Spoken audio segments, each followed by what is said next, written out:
Hello! In this tutorial we will be looking at the AssessmentsPlus module in GastroPlus, including both the compound and simulation assessments. Additionally, we will look at the AI-powered AssessmentsPlus AI web app. The AssessmentsPlus module is like having a world-class PBPK/PBBM scientist sitting next to you and coaching you while you build your model. The embedded expert knowledge is based on hundreds of years of collective experience from multiple scientists. This is then further enhanced with our finely tuned large language model, which means your modeling journey just got much smoother and a whole lot faster. First, let's take a look at the project we will be using. This is a PBPK model from midazolam, which we use in several of our training examples.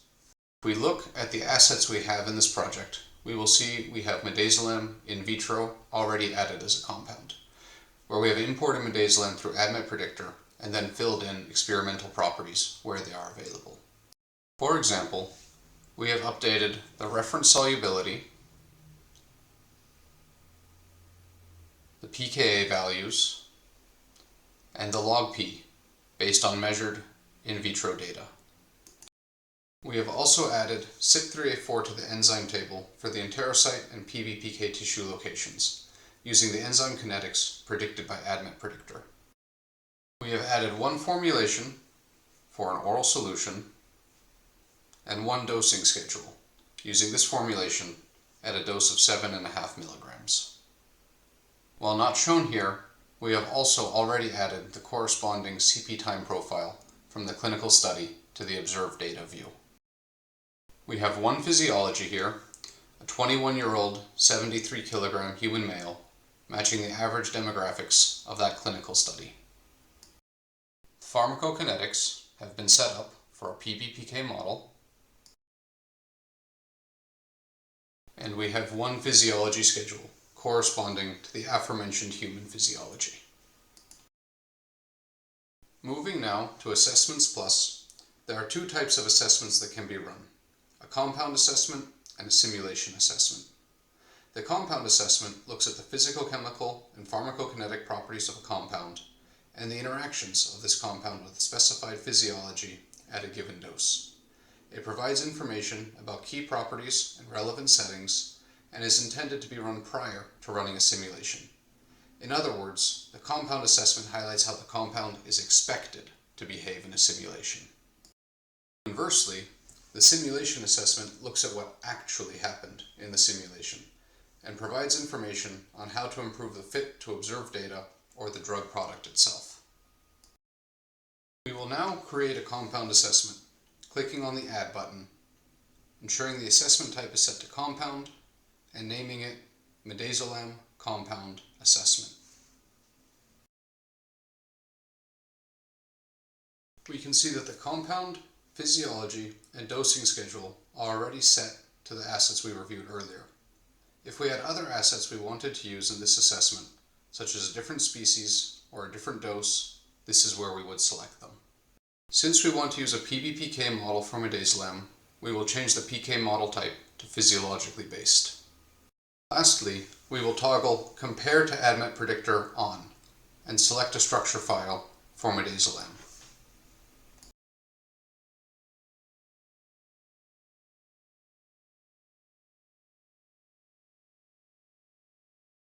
Doing this will include predictions from ADMET Predictor in the compound assessment, comparing the measured values we have included in the model with those predicted by ADMET Predictor and highlighting any discrepancies. In this file, there is only one structure, so midazolam is automatically selected as the comparator. However, if you have a structure file with multiple entries, you could select which one to use here. Now we are ready to run the compound assessment. We can see that the feedback from the assessment is quickly provided in this table, organized by level, topic, and type. Descriptive feedback includes items like the BCS and DCS classification, as well as the ionization of the compound and the effects on solubility in the GI tract. The actionable feedback draws attention to the importance of the bile salt effect and the possibility of precipitation in the intestine. Our attention is also drawn to the possibility of nonlinear and saturable processes, highlighted by the feedback below covering metabolism. We can see here that our inclusion of CYP3A4 in the model aligns with predictions from ADMET Predictor in the comparison feedback. While we saw many of these parameters earlier when reviewing the assets in this project, you can see it all here in one place at the click of a button. Paired with these interpretations of how parameters interact, we now have a good idea of how this compound is expected to behave in a simulation, as well as the important points to which we should be paying close attention. We will now run such a simulation, using the same assets as we did in the compound assessment. We have already set the simulation up in this project, so we are ready to run it. Looking at the results, we can see that the fit is close, although the AUC and terminal phase appear to be somewhat over-predicted. Now, we could dig into the other key views, as well as deep view, to try and interrogate where this over-prediction is coming from. However, this is exactly the type of scenario for which we designed the simulation assessment. AssessmentsPlus will do this interrogation for you, identify possible reasons for the mismatch with observed data, and provide options for improving the fit. Going back to the AssessmentsPlus view, we will now create the simulation assessment. Once again, we will click the Add button, but this time we will set the assessment type to Simulation. We can name it Midazolam Simulation Assessment and click OK. You can see that the settings for the simulation assessment are different than those for the compound assessment. There are multiple modes in which the simulation assessment can be run, each with a set of sub-scenarios. The first mode, selected by default here, is drug product improvement. This mode is intended for use with oral simulations that are ready to be used for prospective predictions, and will provide advice on how the drug product and formulation can be improved. The advice is specific to the stage of development, with scenarios ranging from preclinical to generic bioequivalence. The second mode, which we will be using today, is Improve Fit to Observe Data, which provides advice on how to optimize simulation parameters and settings to better match the observed data. This is available for both IV and oral simulations and requires observed data to be mapped to the simulation. The scenario we will be using today is fitting the model to PO data, but it is worth noting that there are additional scenarios for fitting either distribution or clearance parameters to observe data for IV simulations. Lastly, there is a third mode for descriptive analysis. This mode can be used for any IV or PO simulation and simply provides a summary of what happened in the simulation without providing any advice. With the settings correctly set for our use case, we can go ahead and click Assess to run the simulation assessment.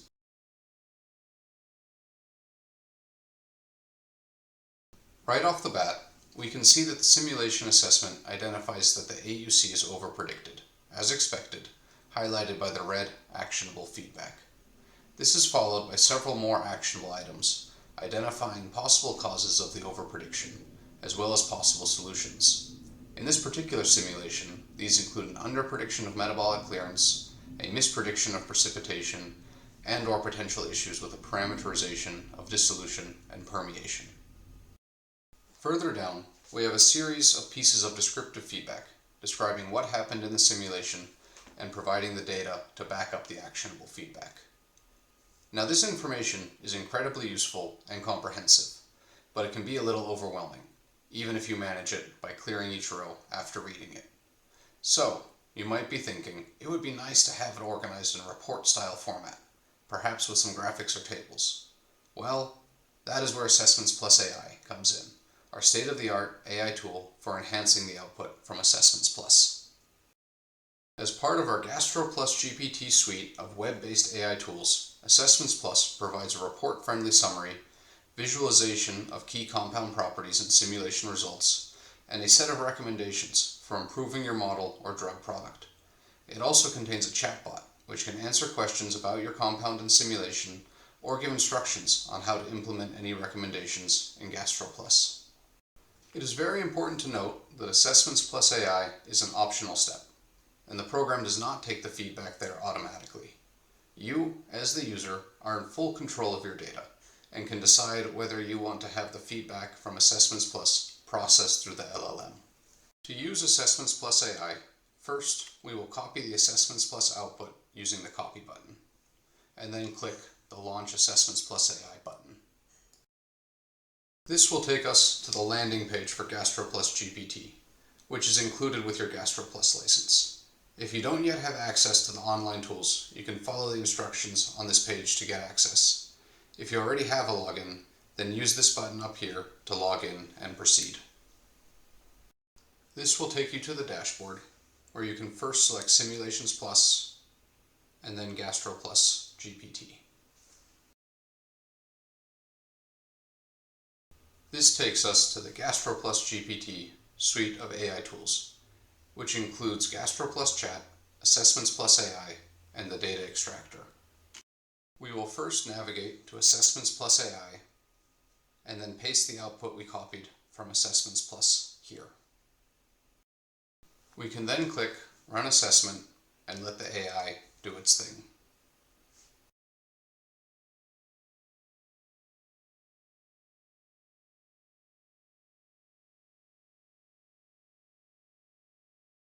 Once complete, we see that 3 sections are generated: AI Summary, AssessmentsPlus Output, and Recommendations.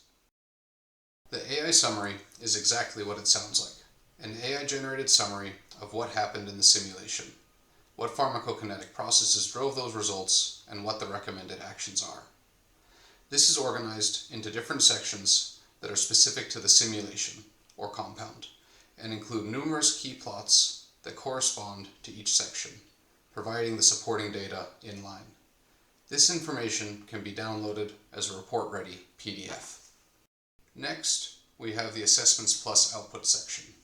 This section contains the exact same information as in the AssessmentsPlus module in GastroPlus, organized by feedback type and including relevant plots and tables.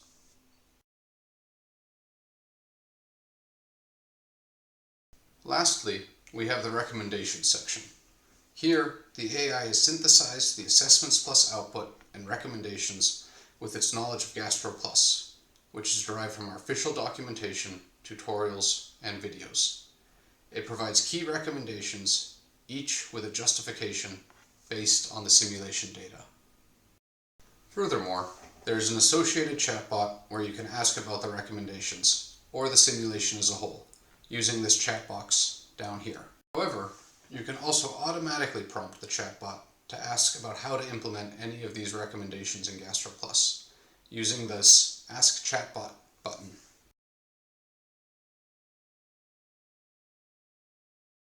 Here, we can see it is providing us with instructions on how to update our enzyme kinetics using the built-in scale factors in the enzyme table. So, if we go back to GastroPlus, we can go ahead and make these recommended changes to increase the metabolic clearance. Navigating to the enzyme kinetics table in the compounds view, I can increase the Vmax scaling factor for both locations of CYP3A4. If we recall, the AUC was overpredicted by about 20%, so I will go ahead and increase each location's Vmax by 10%, which would split the difference between first-pass extraction and systemic clearance. Now, if we go back to AssessmentsPlus and rerun the assessment, we will see that we now get green results, which say that our AUC and Cmax are well predicted. It is important to note here that I did not need to rerun the simulation manually. The simulation assessment will automatically rerun the simulation in the background, ensuring that the assessment is up to date with any changes you may make to the model. However, we can, of course, run the simulation ourselves and see that the results are now a good fit for the observed data. This concludes our AssessmentsPlus and AssessmentsPlus AI tutorial. Thank you.